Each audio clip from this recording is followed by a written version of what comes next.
On parlait de subventions tout à l'heure.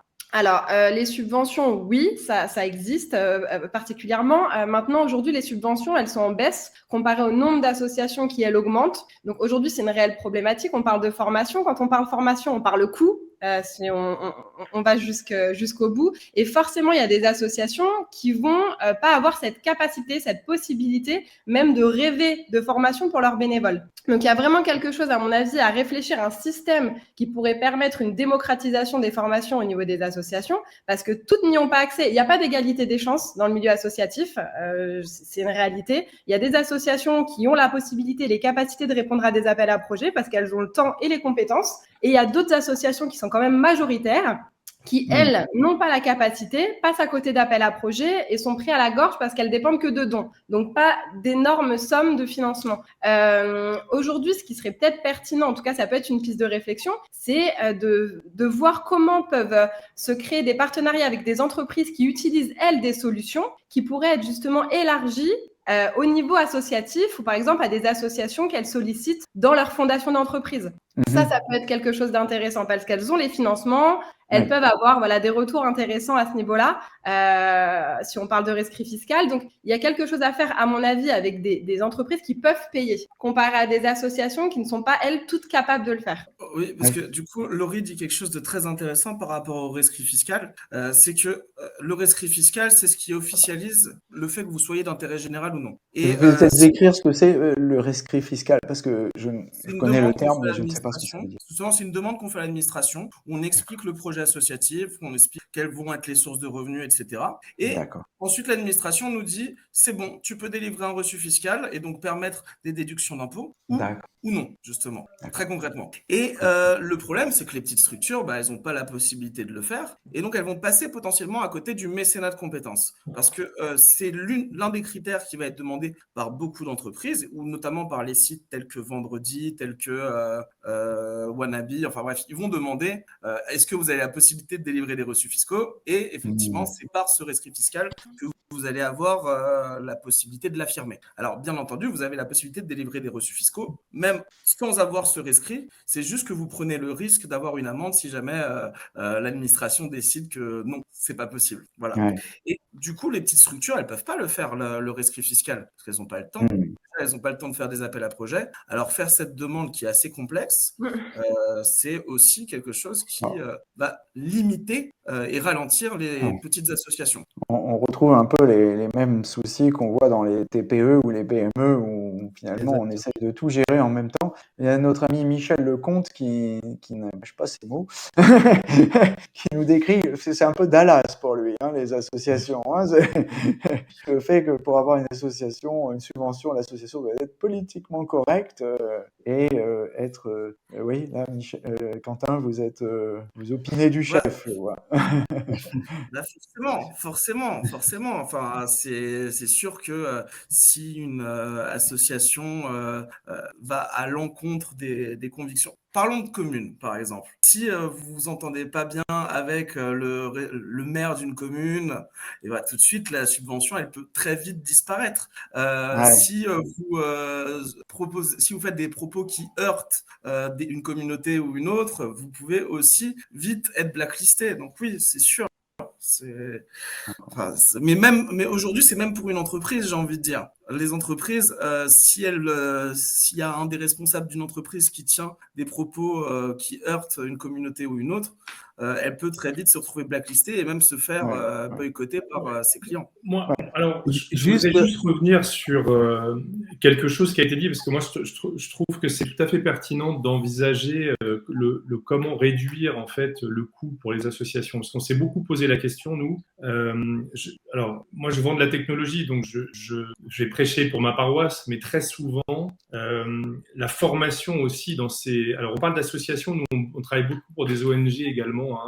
On parlait de la Croix-Rouge, mais on a également l'Organisation mondiale de la santé. On a à peu près 26 agences UN, United Nations, chez Cornerstone, qui utilisent nos solutions. Et on a une fondation, d'ailleurs, Laurie, qui offre gratuitement de la technologie et d'ailleurs de la formation à beaucoup d'ONG. On distribue à peu près, on est à peu près sur 300 000 learners au niveau monde, qui utilisent nos solutions Cornerstone au sein de la fondation dans un projet qu'on appelle Disaster Ready, qui est en fait le fait de pouvoir former toutes les associations qui interviennent sur des théâtres de catastrophes comme des tremblements de terre ou des grandes épidémies comme on a eu Ebola en Afrique il y a quelques années.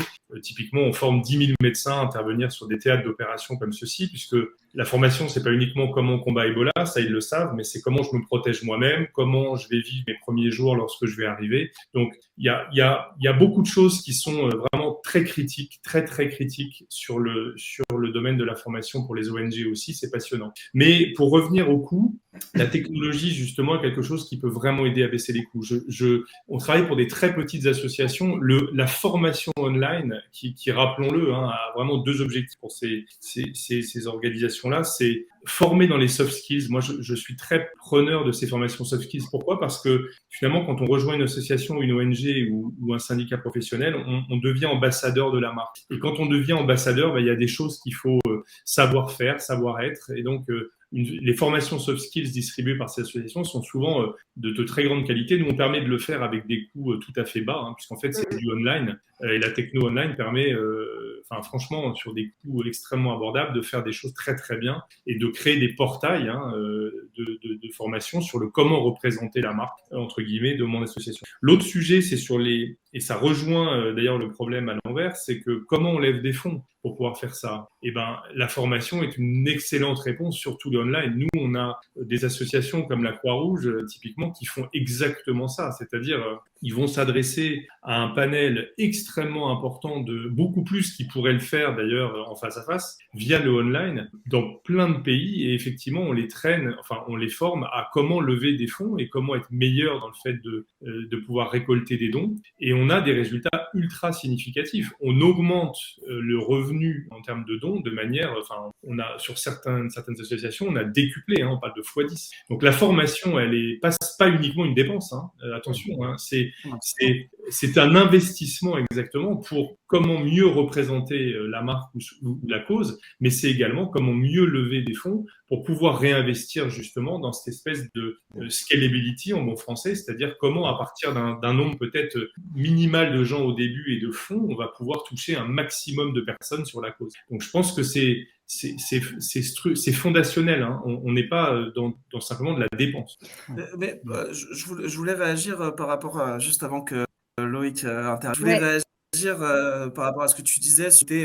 Le digital, c'est effectivement extrêmement très bien et c'est la possibilité d'accompagner en masse, j'ai envie de dire. Mais je pense qu'il faut un mix de digital et un mix d'accompagnement physique pour être pertinent et pour accompagner au mieux les structures associatives, parce que c'est vrai que le contact physique va permettre de parfois mieux s'approprier les problématiques des structures. Et moi, concrètement, je me considère comme un artisan de l'accompagnement des associations et je vais essayer de faire en sorte de me servir du levier de la formation pour faire un accompagnement aussi, c'est-à-dire que créer des livrables spécifiques aux structures qui vont lui permettre non seulement d'avoir appris quelque chose à faire, mais en plus d'avoir un rendu qu'elle pourra utiliser et dupliquer essentiellement. En fait, l'effet du blended, en entreprise, où aujourd'hui, on se dit que essentiellement, les formations en e-learning, ça ne suffit pas, qu'il faut de la formation personnalisée, et justement, les formations en présentiel peuvent répondre à ça. Donc, ça peut être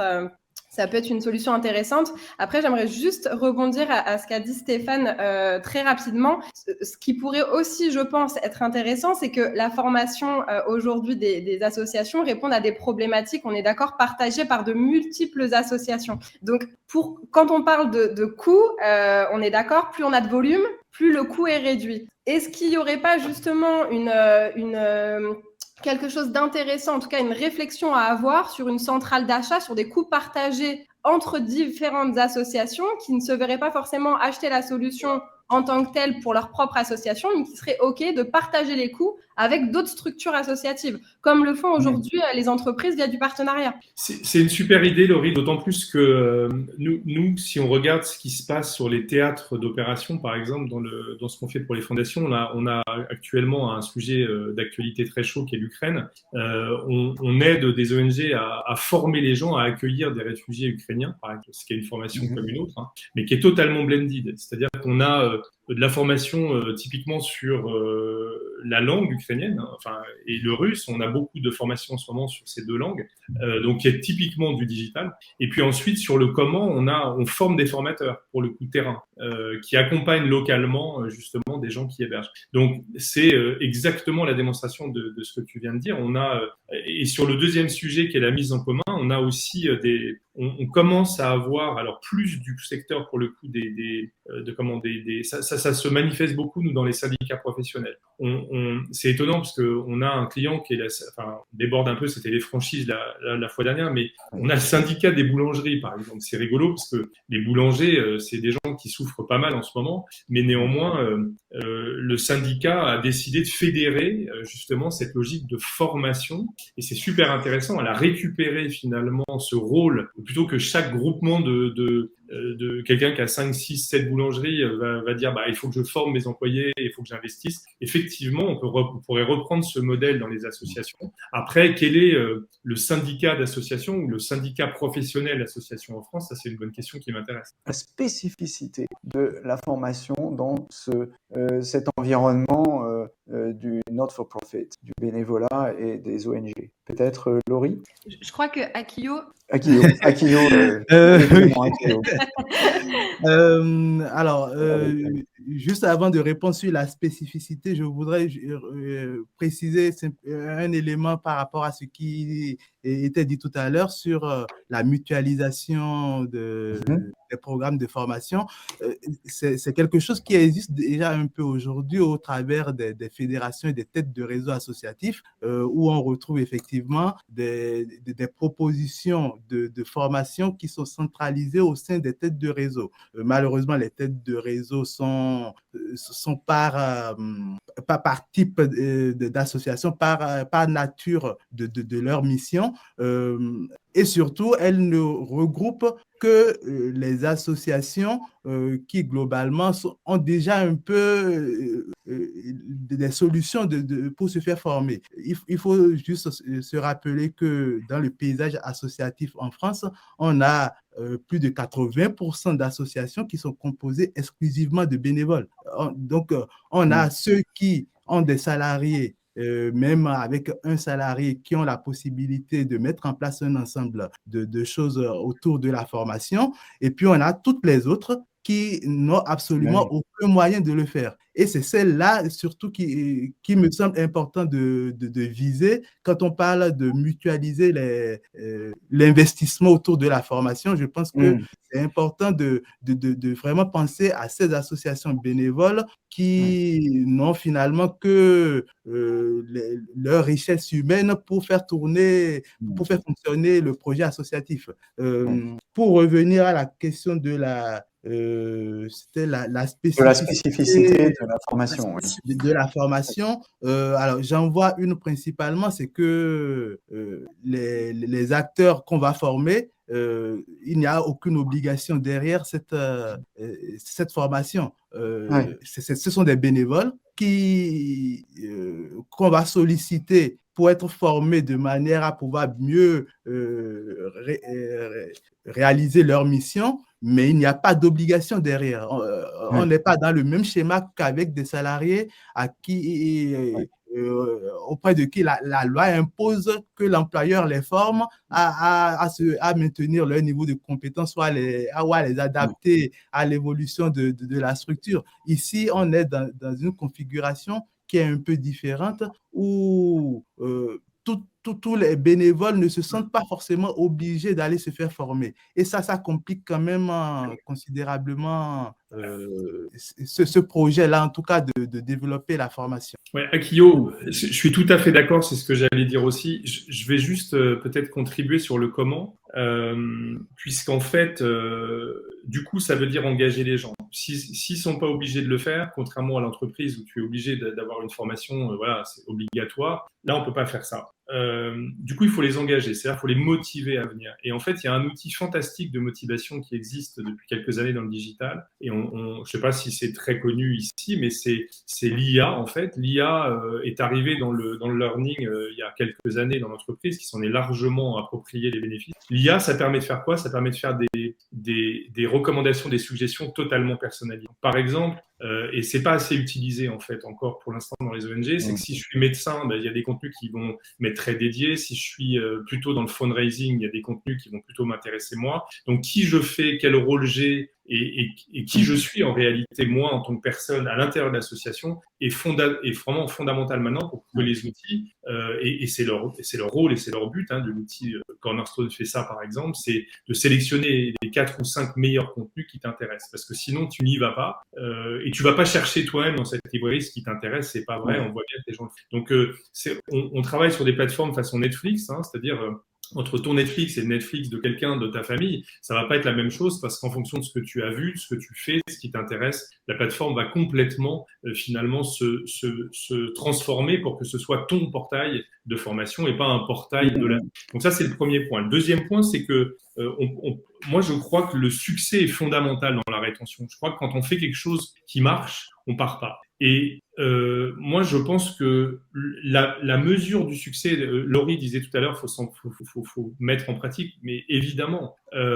Et donc, c'est très, très important, et on pousse beaucoup d'associations à faire ça, nous aussi, de se servir de la technologie pour savoir quels sont les résultats liés à la formation. Rendre quelqu'un successful dans le fait d'être, par exemple, la personne qui a levé le plus de fonds ou de dons ce mois-ci dans l'association est super important. Nous, on est une société internationale. Aux États-Unis, on voit beaucoup plus de ça. Cette culture, en fait, du succès dans la charité est ultra, ultra, ultra présente, et un peu moins en Europe, en réalité. Alors, je sais pas si je serais intéressé par vos points de vue, mais nous, on aide beaucoup d'associations à former les gens à être successful dans ce qu'ils font tous les jours, pas juste à être sympa ou à donner de la formation parce que c'est une assoce et que c'est sympa, mais vraiment à être beaucoup plus efficace dans ce qu'il fait tous les jours. Et entre guillemets, le retour sur investissement des heures que je mets en tant que bénévole, moi, si je suis bénévole, j'ai envie de voir le résultat auquel je contribue beaucoup. Et Laurie disait directement, beaucoup plus rapidement, j'ai envie de dire. Sinon, je reviens pas. C'est comme dans tout ce que je fais. Si j'ai pas une satisfaction immédiate, je zappe. Il y a peut-être aussi une nécessité au-delà du côté effectivement sympathique de la formation, je suis là pour vous aider, d'avoir aussi peut-être comme dans certaines formations professionnelles un parcours certifiant sur certaines choses.